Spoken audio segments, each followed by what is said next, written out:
Jest taka książka Wielkie Mowy Historii, zawierająca najważniejsze przemówienia z dziejów świata, które zmieniły świat. Dzisiejsze przemówienie Jezusa z synagogi w Nazarecie zmieniło świat, ale przede wszystkim może zmienić Twoje życie. Te mowy zmieniały świat nieraz bardzo powoli. Stopniowo przedostawały się idee w nich zawarte do świadomości ludzi, a to, co Jezus mówi dzisiaj w Ewangelii, może zmienić Twoje życie już teraz, w tej minucie. Jezus przychodzi do swojego rodzinnego miasta, wchodzi do synagogi, rozwija zwój z proroctwem Izajasza, który zapowiada przyjście Mesjasza i mówi: Duch Pański spoczął na mnie, namaścił mnie i posłał, bym głosił więźniom wolność, niewidomym przejrzenie, uciśnionym dobrą nowinę, abym jeńców puścił wolnymi i obwieszczał rok łaski od Pana. Moi kochani, te słowa mogą zmienić Twoje życie w jednej sekundzie. Jezus głosi uciśnionym dobrą nowinę. Głosi dobrą nowinę outsiderom, tym, którzy czują się na marginesie życia. Nie chodzi o tylko ubóstwo materialne, że komuś brakuje pieniędzy, ale ale chodzi o ludzką biedę. O to, że ktoś czuje się gorszy, na marginesie, poza mainstreamem, doświadczony życiem.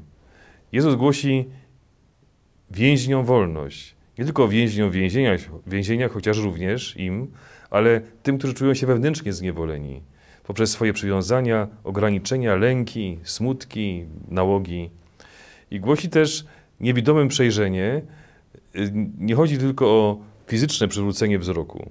Chodzi o to, że ktoś nagle w swoim życiu widzi, że jest światło w tunelu, że warto żyć, że w tym, co przeżywam teraz, jest sens, że jest wielka szansa.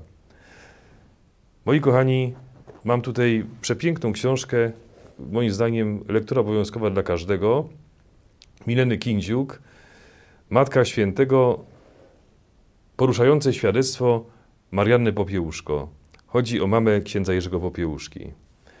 Z książki dowiadujemy się, że śmierć księdza Jerzego nie była jedynym cierpieniem pani Marianny. Moi kochani, to życie było jednym wielkim pasmem, jednym wielkim zbiorem cierpień i krzyży. Traci swojego brata w czasie II wojny światowej, bardzo go kochała, zostaje zamordowany przez Rosjan. Jako młoda mama trzyma na ręku ciało swojej zmarłej córeczki Jadzi. Potem umiera jej synowa Danusia i zostają wnuki, 3 dzieci, które pani Marianna przyjmuje jako swoje dzieci i włącza się w ich wychowanie. W wieku 18 lat umiera jej wnuczek Tomek. Kiedy rodzina się załamuje, wszyscy tracą grunt pod nogami, pani Marianna przychodzi i mówi: nie wolno się załamywać. Rozpoczyna modlitwę, śpiew, pieśni kościelnych i ona, doświadczona takim cierpieniem, przywraca siłę pozostałym członkom rodziny. Kiedy staje nad ciałem swojego syna,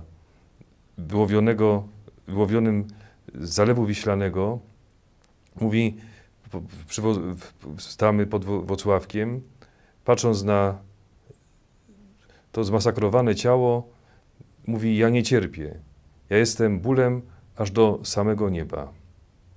Umiera mąż jednej z wnuczek. I znowu ona, po tylu doświadczeniach, przychodzi z różańcem, rozpoczyna modlitwę i wszyscy członkowie rodziny odzyskują nadzieję i siłę. Jakby tego wszystkiego było jeszcze za mało, umiera kolejny mąż następnej wnuczki. Ma 42 lata.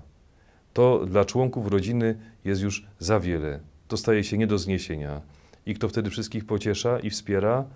Pani Marianna Popiełuszko. Kiedy w czasie beatyfikacji księdza Jerzego, biskup wręcza jej relikwiarz. Jeden z siedzących nieopodal ludzi komentuje półgłosem, myśląc, że pewnie już nie dosłyszy: to musi być straszne dla matki, brać do domu szczątki swojego dziecka. Pani Marianna to usłyszała, odwraca się i mówi: radosne, a nie straszne. Straszne to było wtedy, kiedy cierpiał i umierał. Zapytana przed beatyfikacją, jak pani to wszystko przeżyje, powiedziała, jak Bóg da, to przeżyje. Proste pytanie, konkretna odpowiedź. Mówi pani Marianna Popiełuszko, dziennikarce, proszę pani, ja miałam dobre i szczęśliwe życie. Pewnie dziennikarka, autorka tej książki nie wierzy swoim uszom i mówi, no dobre życie, ale bardzo trudne. I wtedy pani Marianna popatrzyła na nią ostrym wzrokiem i mówi, a co, ty do nieba bez krzyża chciałabyś się dostać? Moi kochani, to właśnie jest spełnienie słów Jezusa w Ewangelii. Daje uciśnionym dobrą nowinę. Światło tym, którym ciemności spowiły całe życie. Więźniom, którzy mogliby być zniewoleni przez smutek, przywraca pełną wolność. W wydaniu pani Marianny, w jej życiu te słowa spełniły się w 100%. Moi kochani, zauważmy, że kiedy Jezus wygłosił tę mowę w Nazarecie, jego bliscy wyprowadzili go na skraj przepaści i chcieli go zrzucić po tych słowach. I w twoim życiu znajdą się tacy, którzy chcą zrzucić Jezusa, wyrzucić go z twojego życia, żebyś w niego nie wierzył. Działa w ten sposób szatan, żeby ci odebrać nadzieję. Wie, że jeżeli przyjmiesz te słowa Jezusa, jesteś w rękach Boga i szatan nie ma nad tobą żadnej władzy. Moi kochani, nie pozwólmy wydrzeć sobie Jezusa z serc. Nie pozwólmy Go strącić z naszego życia.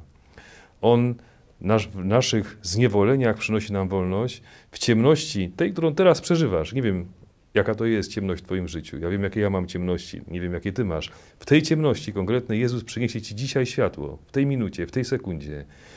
I w tych wszystkich twoich uciskach, zniewoleniach przyniesie ci pełną wolność. Już teraz.